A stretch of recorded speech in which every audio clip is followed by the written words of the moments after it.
জনাব সালাউদ্দিন আহমেদের উদ্দেশ্যে শুধু একটা কথা বলি।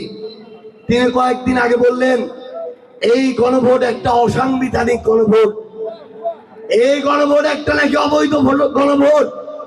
জনাব সালাউদ্দিন আহমেদ যেখানেই থাকেন, দেশে কিংবা দেশের বাইরে, এই তরুণ প্রজন্মের কণ্ঠ হিসেবে একটা কথা মাথায় ঢুকিয়ে নেন, এই গণভোট যদি অসাংবিধানিক হয়, এই গণভোট যদি অবৈধ হয়, আপনি সালাউদ্দিন আহমেদ অবৈধ স্বরাষ্ট্রমন্ত্রী, তারেক রহমান অবৈধ প্রধানমন্ত্রী, বিএনপি অবৈধ সরকার।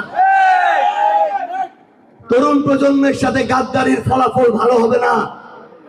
70% মানুষের রায়ের সাথে মুনাফেকির ফলাফল ভালো হবে না।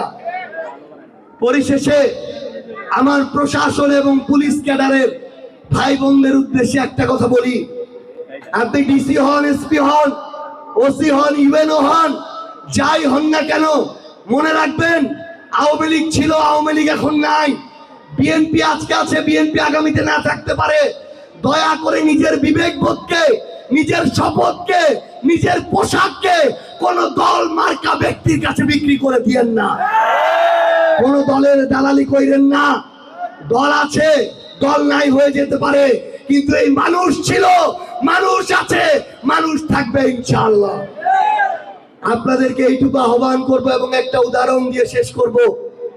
14 সালে, 18 সালে, 24 সালে যারা ডিসি ছিল, তারা তাদের জায়গা থেকে রাতের নির্বাচন, চুরির নির্বাচন, দামি নির্বাচন করার পরে প্রত্যেকেই স্বপ্ন দেখেছিল আমি একজন সচিব হব, আমি প্রধানমন্ত্রী একান্ত সচিব হব, আমি মন্ত্রী পরিষদ সচিব হব। কিন্তু ভাগ্যের কি নির্মম পরিহাস, বাপ বাপকেও ছাড়ে না, ওই প্রত্যেকটা ডিসি একটারও এখন আর চাকরি নাই।